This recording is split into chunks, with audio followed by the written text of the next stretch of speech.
जगतपुर गांव में लालू सिंह का परिवार रहता था, जिसमें लालू की पत्नी रीना, मां कामना, बेटा आर्यन और बेटी तस्लीम रहते थे। उनके परिवार में पैसों की कमी नहीं थी, कभी थी तो बस जेब से पैसे निकालने की। उनके परिवार में बस एक ही पंखा था, जिसके नीचे पूरा परिवार सोता था। दादी, आप रोज पंखे के बीच में सोती है, आज मैं वहाँ सोऊंगा। तुम क्यों सोओगे? मैं घर की बड़ी हूँ, मैं सोऊंगी। दादी, आपका तो जाने का वक्त आ गया है, आप पंखे के नीचे सोकर क्या करेगी? इसलिए मैं कह रहा हूँ ना, मैं सोऊंगा। क्या बोला तुमने? मेरे जाने का वक्त आ गया है? अभी मेरी उम्र ही क्या है? हाँ, सिर्फ 70 साल। आर्यन, तुम चुप करो। दादी से कैसे बात कर रहे हो? बड़ों से ऐसी बात करते हैं। माँ, आप तो रोज ही हमसे दादी की बुराई करती है, आज मैंने कुछ कह दिया तो आपको बुरा लग गया। ये आर्यन क्या कह रहा है? तुम मेरी रोज बुराई करती हो। नहीं माँ जी, ये तो कुछ भी बोलता है। चुप हो जाओ सब, कब से देख रहा हूँ, सिर्फ लड़ते ही जा रहे हो। पापा, यहाँ तो पंखे की लड़ाई चल रही है, अब आप ही बताइए, पंखे के नीचे कौन सोएगा?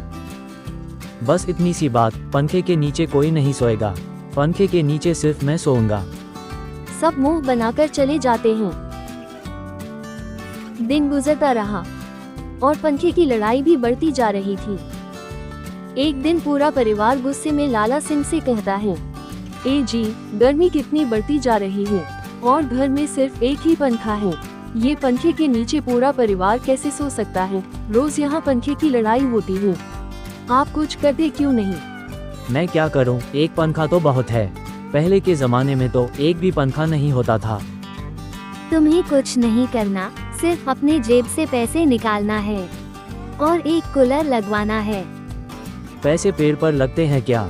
कोई कूलर नहीं आएगा। क्यों नहीं आएगा? चुपचाप से कूलर मंगवाओ, वरना मैं ये घर छोड़कर चली जाऊंगी। हाँ हाँ, चली जाओ, कौन रोक रहा है? तुम चुप करो, अगर तुमने कूलर नहीं मंगाया तो मैं तुम्हें घर से निकाल दूंगी। फिर लालू सिंह को मजबूरन कूलर मंगवाना पड़ता है। कूलर आने से घर वाले बहुत खुश हो गए थे, लेकिन कूलर आने के बाद भी लड़ाई बंद नहीं हुई थी।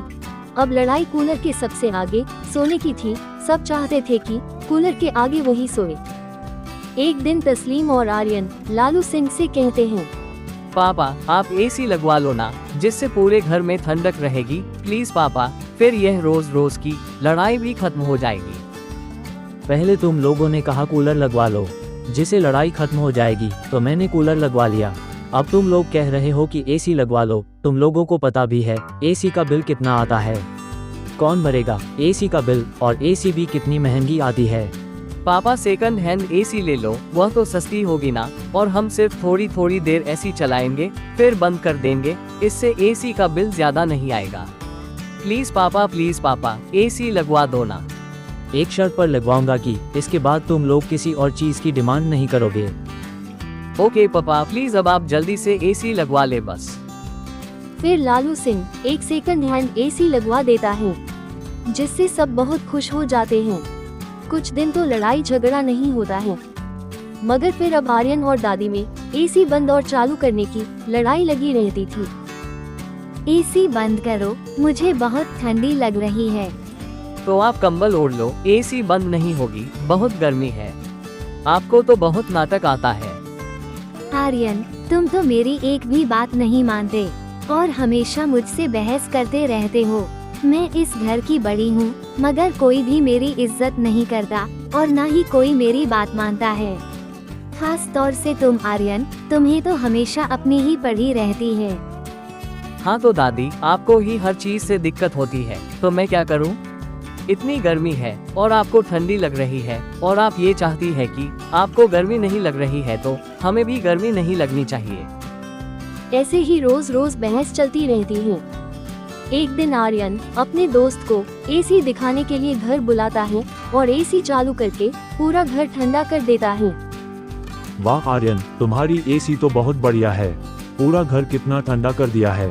लग ही नहीं रहा है कि गर्मी का मौसम है। यह एसी तो गर्मी में जाड़े का मजा देती है। हाँ भाई, इसीलिए तो लाया हूँ तुम्हें दिखाने के लिए। वहीं पर दादी सो रही थी। दादी को जब बहुत ठंड लगने लगती है तो वो उठकर एसी बंद कर देती है। दादी आपने फिर से एसी बंद कर दी। हाँ, मुझे बहुत ठंडी लग रही है। अब एसी चालू नहीं होगी। क्यों नहीं होगी? ये कहकर आर्यन एसी चालू कर देता है। फिर दादी एसी बंद कर देती है और फिर आर्यन बार बार एसी चालू करता है और दादी बार बार एसी बंद कर देती है, जिसकी वजह से एसी खराब हो जाती है।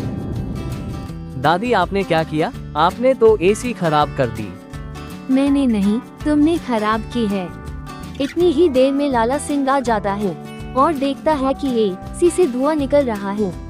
फिर लाला सिंह को सारी बात पता चलती है तो वह कहता है, तुम लोग ने लड़ झगड़ कर एसी खराब कर दी। तुम लोग एसी के लायक ही नहीं हो। अब मरो इसी पंखे में। मैं ये एसी ठीक नहीं कराने वाला। और फिर सब उसी एक पंखे में गर्मी काटते हैं।